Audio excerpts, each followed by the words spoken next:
Shalom Bapak Ibu dan Saudara sekalian, senang sekali ketemu lagi di dalam persekutuan tengah pekan. Kita akan nyanyikan lagu yang bagus sekali, Seindah Siang Disinari Terang. Ya, kata-kata lagu ini bagus sekali, seindah siang disinari terang, itulah cara Tuhan mengasihiku. Ketika kita bangun pagi, lihat terang, ingatlah bahwa itulah cara Tuhan mengasihi. Ketika kita lihat bulan, juga ingatlah bahwa itulah cara Tuhan mengasihi. Ketika kita menghirup harumnya bunga, ingatlah bahwa itulah cara Tuhan mengasihi. Marilah kita nyanyikan Seindah Siang Disinari Terang.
Dengarkan firman Tuhan, marilah kita bersama-sama berdoa.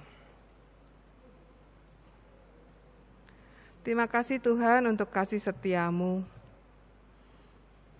Alam semesta, terang, matahari, bulan, itulah adalah cara Tuhan menyatakan kasih-Mu kepada kami. Terima kasih Tuhan untuk hari ini, di mana kami boleh merasakan kasih Tuhan melalui alam semesta. Di mana ada ketakutan dan di mana ada kekhawatiran, ketika kami melihat alam, bolehlah kami diingatkan bahwa ada Tuhan di sekitar kami, dan ada Tuhan yang senantiasa menolong kami, dan ada Tuhan yang senantiasa mengasihi kami. Terima kasih untuk hari ini Tuhan, dan bila sebentar kami akan mendengarkan firman, biarlah Tuhan sendiri yang berbicara kepada kami, dan Tuhan yang menolong kami, menyatakan kasih-Mu kepada kami, sehingga kami boleh dikuatkan dan boleh memancarkan kasih Tuhan kepada setiap orang di sekitar kami. Terima kasih Tuhan Yesus, hanya di dalam nama-Mu kami berdoa. Amin. Saudara-saudara, ketika saya mengurus kepindahan dari Semarang ke Solo, ternyata banyak peraturan yang harus ditaati. Mulai dari saya harus mempersiapkan surat yang ada di Semarang. Saya diperintah untuk mengurus surat kepindahan. Dan bukan cuma di Semarang saja. Ketika sampai di Solo, saya diperintahkan untuk apa? Untuk mengurus dari RT. Kemudian dari RT saya diperintah ke RW untuk mendapatkan surat pengantar. Dari RW lanjut diperintah untuk ke kelurahan. Dari kelurahan diperintah ke kecamatan. Dari kecamatan langsung ke Dispenduk Capil. Nah, disitulah saudara-saudara saya melihat bagaimana kok saya diperintah disuruh ini, ngurusnya banyak sekali.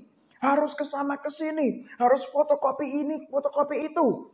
Nah, disitulah sekali lagi saudara-saudara, kadang-kadang ketika kita melakukan sebuah perintah, kita mengerjakannya mungkin dengan sungut-sungut atau mengerjakannya bukan dengan damai sejahtera.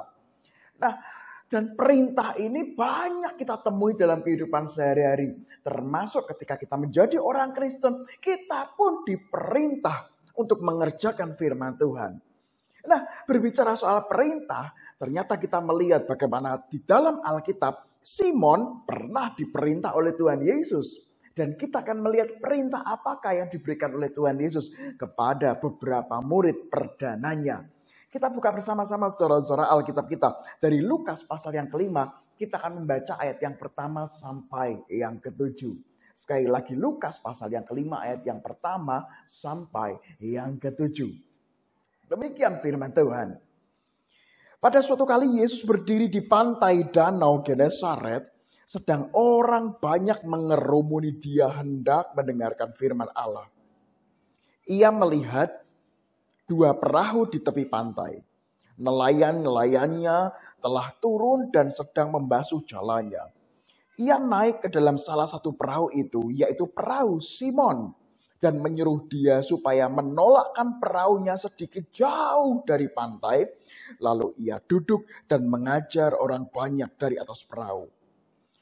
Setelah selesai berbicara, ia berkata kepada Simon, "Bertolaklah ke tempat yang dalam dan tebarkanlah jalamu untuk menangkap ikan."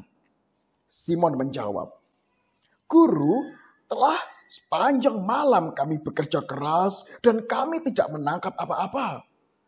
Tetapi karena engkau menyuruhnya, aku akan menebarkan jala juga." Dan setelah mereka melakukannya, mereka menangkap sejumlah besar ikan sehingga jala mereka mulai koyak. Lalu mereka memberi isyarat kepada teman-teman yang di perahu yang lain supaya mereka datang membantunya, dan mereka itu datang. Lalu mereka bersama-sama mengisi kedua perahu itu dengan ikan hingga hampir tenggelam. Nah, saudara yang terkasih nama Tuhan Yesus, kadang-kadang kita mendengar cerita ini dan ini adalah cerita yang sudah sering kita dengarkan. Dan fokusnya adalah ketika Simon disuruh, diperintah Tuhan Yesus untuk menebarkan jala. Dan kita kadang-kadang fokusnya adalah ketika, loh kan tadi malam gak bisa, kita gak dapat apa-apa. Tapi kemudian setelah Tuhan Yesus memerintahkan, maka apa yang terjadi? Maka mendapat ikan yang luar biasa banyak.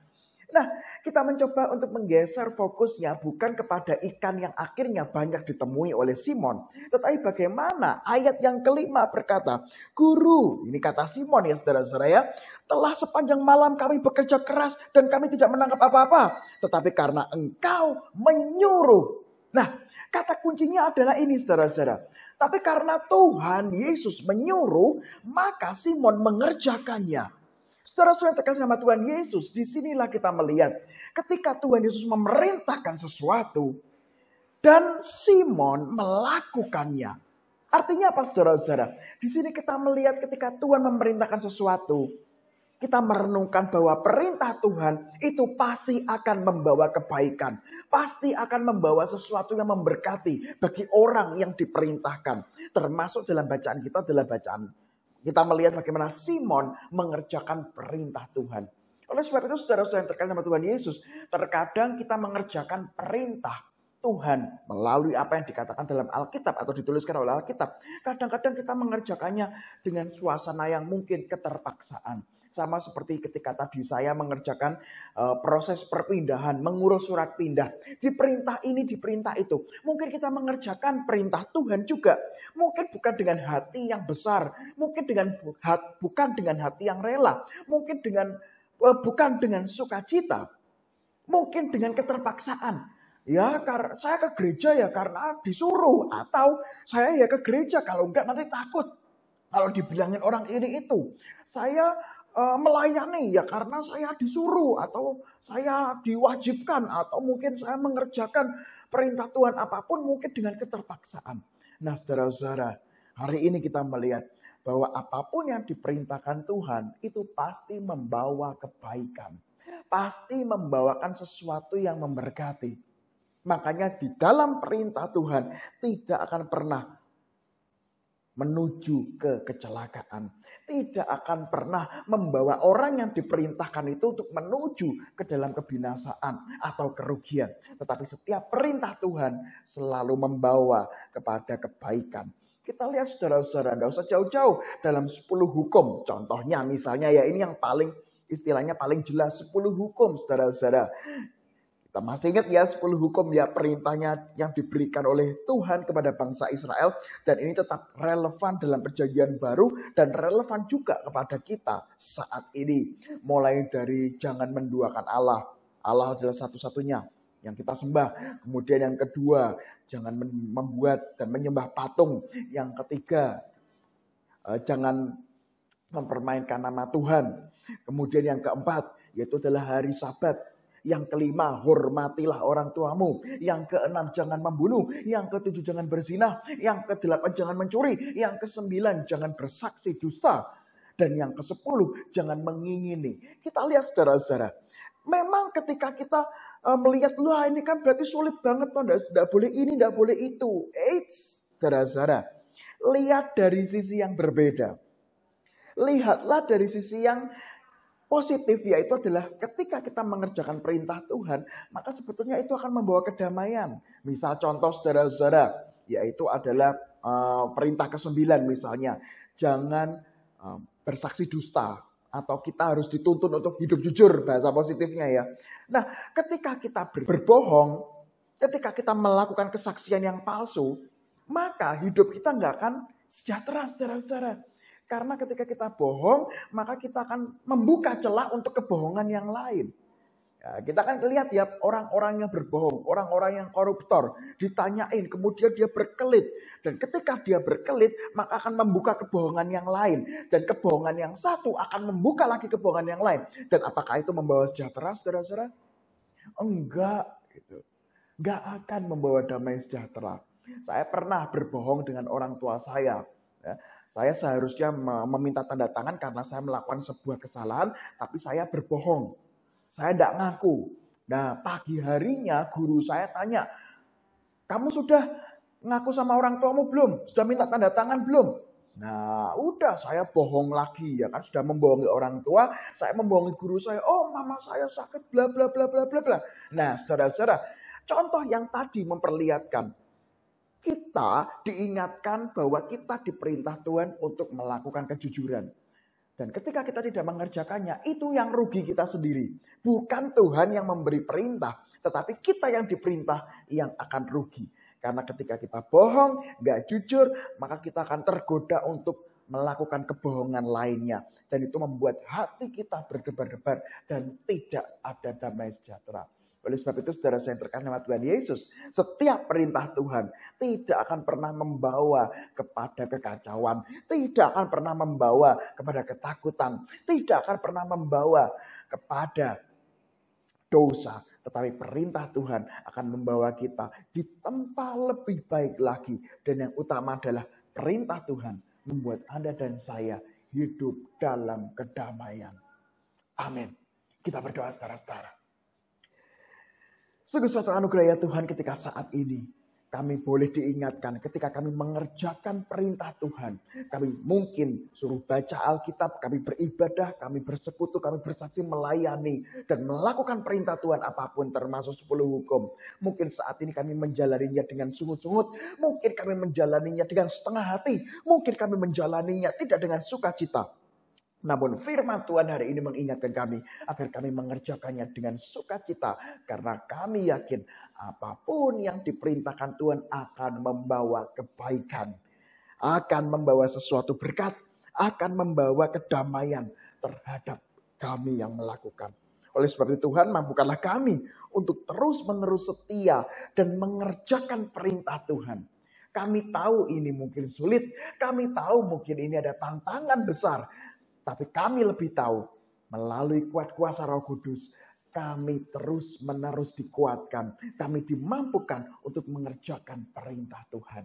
Terima kasih Tuhan, hanya di dalam nama Yesus kami berdoa. Dan kami juga berdoa untuk saudara-saudara kami yang sedang dalam pergumulan, yang sedang sakit, yang punya masalah pekerjaan, yang punya masalah dengan anggota keluarga yang lain, yang mungkin memiliki masalah studi, masalah di dalam menanti hubungan relasi dengan orang lain. Kami Tuhan berdoa, mampukanlah kami dalam mengerjakan firman Tuhan, melakukan perintah Tuhan meskipun dalam pergumulan. Mampukanlah Tuhan kami juga untuk terus-menerus setia mendoakan situasi saat ini. Tuhan terus berkati orang-orang yang memperjuangkan kebenaran, memperjuangkan keadilan, memperjuangkan lingkungan hidup, dan tak lupa memperjuangkan kesehatan di tengah pandemi COVID ini. Terima kasih Tuhan, dalam nama Yesus kami berdoa. Amin.